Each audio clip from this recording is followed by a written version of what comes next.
হাজার হাজার শাহাদাতের রক্তের উপরে দাঁড়িয়ে আমার প্রিয় জন্মভূমি বাংলাদেশে স্বস্তি এবং শান্তির নিঃশ্বাস ফেলতে পারছে। আজকে মুক্ত স্বাধীন বাংলাদেশ, আওয়ামী ফ্যাসিস্ট অত্যাচারী শাসকের জুলুম নির্যাতন নেই, পুলিশের ধার পাকড় জুলুম নির্যাতন নেই। বাংলাদেশ একটি নতুন বাংলাদেশের দিকে অভিযাত্রা শুরু করেছে। সেই বাংলাদেশের কোটি মানুষের এই উচ্ছ্বাস, কোটি মানুষের মুক্ত জীবনের মুক্ত শ্বাস এই সাকিব রায়হানের রক্তের উপরে দাঁড়িয়ে আমরা। জামাত ইসলামী এই শোকাহত পরিবারের প্রতি গভীর শোক এবং সমবেদনা জ্ঞাপন করছে। আমাদের প্রিয় আমির, বাংলাদেশের রাজনৈতিক নেতৃত্বের মধ্যে শ্রেষ্ঠ মানবিক রাজনৈতিক নেতা আমিরে জামাত ডাক্তার শফিকুর রহমান, তিনি যেমন এবং নেতৃবৃন্দ সারা দেশে এই হাজার শহীদের পরিবারে আমরা ছুটছি, তাদের ব্যথিত পিতা মা স্ত্রী সন্তানকে আমরা সান্ত্বনা দিচ্ছি, তাদের অশ্রুসিক্ত হৃদয়কে আমরা বুঝাতে পারছি না। আমি সাকিব রায়হানের পিতাকে বলবো, আপনি আল্লাহর দিকে চেয়ে এই সান্ত্বনাই নেবেন যে আল্লাহ, তুমি তো আমার সাকিবকে নির্দিষ্ট সময় বেঁধে দিয়েছিলে, চলে গিয়েছে, তবে তুমি যেভাবে নিয়েছ পিতা হিসাবে আপনি আল্লাহর কাছে বলেন তার এই মৃত্যু যেন শাহাদাতের মর্যাদা দান করেন আল্লাহ। দুই জায়গাতে সাকিব মর্যাদা পেল, দুনিয়াতে মর্যাদা পেল, যুগ যুগ ধরে ইতিহাস লেখা হবে। আমরা চলে যাব পৃথিবীর শ্রেষ্ঠ শহীদ শাসকের পতনের পেছনে সাকিবের রক্ত ছিল, এটাই সাকিবের মর্যাদা। সাকিবকে চিরকাল স্মরণ করবে। আপনি সাকিবের পিতা আজিজুর রহমান একদিন থাকবেন না, আপনাকে কতজন স্মরণ করবে তাও জানি না, কিন্তু সাকিবকে পৃথিবীর মানুষ স্মরণ করবে। এটা আপনি সম্মানিত, আপনি গর্বিত।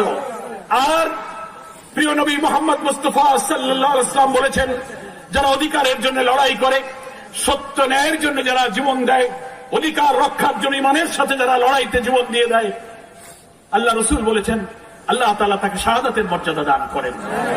এই জন্য আল্লাহ তাআলা শহীদদের প্রতি খুশি হয়ে বলেছেন, ওয়ালা তাকুলু লিমান ইউকতালু ফি সাবিলিল্লাহি আমওয়াত বাল আহইয়াউ ওয়ালাকিন লা তাশউরুন।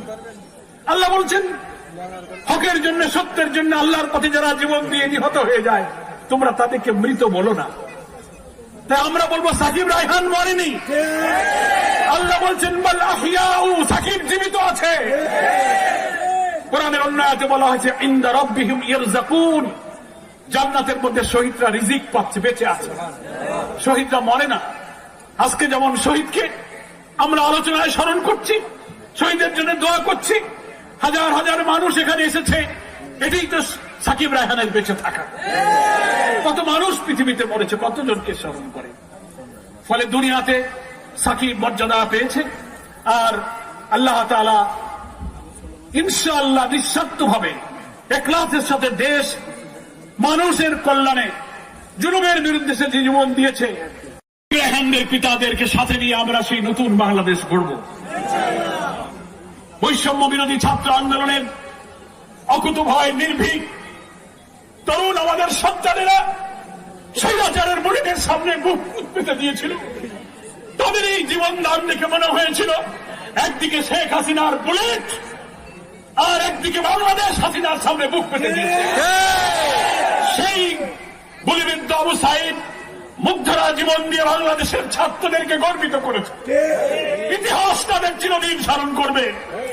আর শেখ হাসিনা কাপুরুষের মতো হেলিকপ্টারে পালিয়ে গিয়ে বিশ্বের পতিত স্বৈরাচারদের মধ্যে সবচেয়ে ঘৃণিত, নিন্দিত স্বৈর শাসক হিসেবে চিরকাল নিন্দিত হয়ে থাকবে।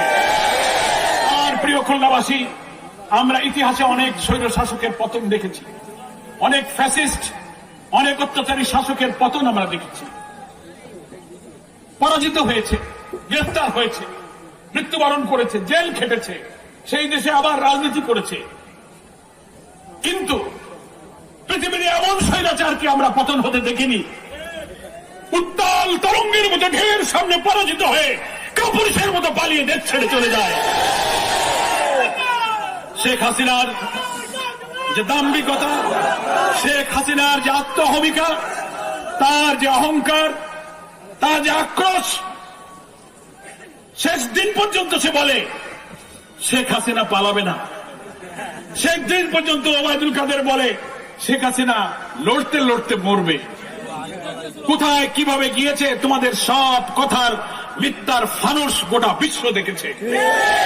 নির্বাচন, যে নির্বাচন ক্রেডিবল হবে, পার্টিসিপেটরি হবে, ইনক্লুসিভ হবে, যে নির্বাচনে ভোট দিতে গেলে যাওয়ার পথে যুবলীগ, ছাত্রলীগ আর পুলিশ বলবে না যে ভোট দিতে হবে না, ভোট হয়ে গেছে বাড়ি যান।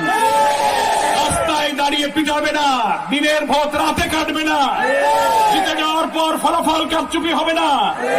এরকম একটা নির্বাচনের জন্য নতুন বাংলাদেশকে আমাদের তৈরি করতে হবে। বাংলাদেশ জামাত ইসলামীর আমির ডাক্তার শফিকুর রহমানের নেতৃত্বে একটি প্রতিনিধি দল অন্তর্বর্তীকালীন সরকারের প্রধান উপদেষ্টা নোবেল বিজয়ী ডক্টর প্রফেসর ইউনূসের সঙ্গে, উপদেষ্টাদের সঙ্গে আমরা দেখা করেছিলাম। তিনি আমাদেরকে এই দেশ গঠনে সাহায্য চেয়েছেন, সহযোগিতা চেয়েছেন। আমরা বলেছি আমরা সহযোগিতা করব, আমরা দোয়া করব। তবে এমন একটি জাতীয় নির্বাচনের জন্য আপনি দেশকে প্রস্তুত করবেন, প্রশাসনের ইলেকশন কমিশনকে সংস্কার করতে হবে, সংবিধান সংস্কার করতে হবে। প্রশাসনের রন্ধে রন্ধে দুর্নীতি, দলীয়করণ এমন ভাবে বাসা বেঁধেছে, এখনো যারা প্রশাসনে বসে আছে তার মধ্যে ওই আওয়ামী লীগের নিয়োগ করা প্রশাসনের লোকেরা এখনো সেখানে ঘাপটি বেড়ে পড়ে আছে। এই সব কিছুকে রদ বদল করে বাংলাদেশের মানুষের হাতের বেড়ি খুলতে হবে, পায়ের বেড়ি খুলে মুক্ত বাতাসে একটি অবাধ নির্বাচনের জন্য আপনাকে পরিবেশ তৈরি করতে হবে। তিনি বলেছেন সেই সংস্কার, সেই স্টেবল, স্থিতিশীল বাংলাদেশ গড়ার জন্য আমাকে আপনারা একটু সময় দেন। আমরা বলেছি আপনাকে কোনো দিন, ক্ষণ, মাস, ঘন্টা আমরা বেঁধে দেব না। ওরকম একটা দেশ তৈরি করতে যতটুকু সময় লাগে ততটুকু সময় জামাত ইসলামী আপনাদেরকে দেবে। বাংলাদেশের সকল বিরোধী দল এ ব্যাপারে একমত। ফলে আমি খুলনাবাসীর কাছেও বলতে চাই, অনেকে এখন অস্থির হয়ে গেছে, তাড়াতাড়ি কতদিন থাকবে, শিগগিরই ভোট দাও। আমার চাকরি, আমার প্রমোশন, আমি ডিপ্রাইভ ছিলাম, মজলুম ছিলাম, আমার প্রমোশন দরকার, বদলি দরকার। পাগল হয়ে গেছে। আরে বাবা, 15 বছরে যখন কষ্ট করেছেন আর কিছুদিন কষ্ট করতে পারবেন না? ইনশাআল্লাহ আপনারা পারবেন। সেজন্য আমরা কথা দিয়েছি, জামাত ইসলামীর নেতা কর্মী, বিরোধী দল বিএনপি সহ যারা এই অত্যাচারী শাসকের বিরুদ্ধে রাজপথে বুক পেতে গুলির মুখে দাঁড়িয়ে সংগ্রাম করেছেন, এই ত্যাগ যারা করতে পেরেছেন, নিশ্চয়ই সেই কাঙ্ক্ষিত স্বপ্নের নতুন বাংলাদেশের জন্য আপনারা আরেকটু অপেক্ষা করতে পারবেন। আমি আপনাদের কাছে সেই সহযোগিতার আবেদন জানাই। এই সরকার আসার পর অনেকগুলো চ্যালেঞ্জ, অনেকগুলো ষড়যন্ত্র নতুন করে শুরু হয়েছিল। তারা জুডিশিয়াল কু করার চেষ্টা করেছিল, তারা মিলিটারি কু করার চেষ্টা করেছিল, বাইরে থেকে কলকাঠি নাড়াচ্ছে। আমাদের হিন্দু সনাতনী ধর্মীয় সম্প্রদায়কে ব্যবহার করে আওয়ামী লীগ নতুন করে সাম্প্রদায়িক দাঙ্গা বাঁধিয়ে জামাত শিবিরকে একটি জঙ্গিবাদী সাম্প্রদায়িক সংগঠন হিসেবে আবার দুনিয়ার মুখে পরিচিত করে বাংলাদেশের উপরে বিদেশি শকুনদের একটা হায়নাদের থাবা বিস্তারের চক্রান্ত করেছিল। বাংলাদেশ জামাত ইসলামের সুযোগ্য আমির ডাক্তার শফিকুর রহমানের নেতৃত্বে রাত দিন পরিশ্রম করে দেশের সমস্ত গ্রামে গঞ্জরে, শহরে, নগরে, বন্দরে, রাজধানীতে হিন্দু ভাইদের পাশে দাঁড়িয়ে লাঠি হাতে মন্দির পাহারা দিয়ে আমরা প্রমাণ করেছি আমরা সাম্প্রদায়িক নই। আমরা হিন্দু মুসলিম মিলেমিশে আমরা একসাথেই থাকব। এতদিন অপপ্রচার করা হয়েছে। আমরা ঢাকেশ্বরী মন্দিরে, ঢাকায় হিন্দু, বৌদ্ধ, খ্রিস্টান সব সম্প্রদায় নেতাদের সাথে জেলায় জেলায়, শাখায় শাখায় আমরা বৈঠক করেছি। সবাইকে বলেছি আপনারাই বলুন, এই বাংলাদেশে হিন্দুদের জমি দখল, ঘের দখল, দোকান দখল, লুটপাট, মন্দির ভাঙা যত ঘটনা ঘটে, জামাত ইসলামী, ইসলামী ছাত্র শিবিরের কোন লোকের একটা প্রমাণ দেন যে আমাদের লোকেরা করেছে। হিন্দুরা আমাদেরকে বলেছে, দাদা আমাদের কোন অভিযোগ জামাত ইসলামীর ব্যাপারে নাই। একটা শ্রেণী দুর্বৃত্ত, তার কোন রাজনৈতিক দলে নাই, তারা সবসময় দেশের মধ্যে অরাজকতা তৈরি করে ইসলামপন্থী মুসলমানদের উপরে, মুসলিম উম্মার উপরে দোষ চাপিয়ে বাংলাদেশকে অস্থির করতে চায়। তাদের লক্ষ্য হচ্ছে ইসলামকে ঠেকানো। প্রফেসর ডক্টর ইউনূস আমাদের সাক্ষাতের সময় বলেছেন যে এবার আপনারা অনেক ভালো কাজ করেছেন। বিবিসি, কলকাতার কতগুলো পত্রিকা, এডিটোরিয়াল, পোস্ট এডিটোরিয়াল, ভারতের পার্লামেন্টের মেম্বার শশী থারুর, তিনি একজন রিনাউন্ড কলামিস্ট, তিনি পত্রিকায় সম্পাদকীয় লিখেছেন। তারা বলেছে যারা বাংলাদেশের জামাত ইসলামী এবং শিবিরকে সাম্প্রদায়িক বলে, সেই জামাত শিবির তো লাঠি হাতে মন্দির পাহারা দিয়েছে। ফলে এটা হচ্ছে একটা রাজনৈতিক প্রচারণা। আমি হিন্দু সম্প্রদায়ের ভাইদেরকে বলবো, আপনাদেরকে নিয়ে আওয়ামী লীগ সবসময় একটা উদ্দেশ্যমূলক রাজনীতি করে। আপনাদের এই বদনাম থেকে বেরিয়ে আসতে হবে। আমি হিন্দু সমাবেশগুলোতে বলেছি যে দুইটা বদনাম আছে, একটা আছে আপনাদের, একটা আছে আমাদের। আমাদের বদনাম কি? বলে জামাত শিবির সব মন্দিরে হামলা করে, কিন্তু কোথাও তার প্রমাণ আপনারা দিতে পারেন নাই। এই বদনাম দূর করতে হবে। হিন্দু, মুসলিম, বৌদ্ধ, খ্রিস্টান বাংলাদেশের সংবিধানে সংরক্ষিত সকল নাগরিক অধিকার সমানভাবে ভোগ করবে। ফলে এখানে সংখ্যালঘু আর সংখ্যাগুরুর কোন প্রশ্ন নেই।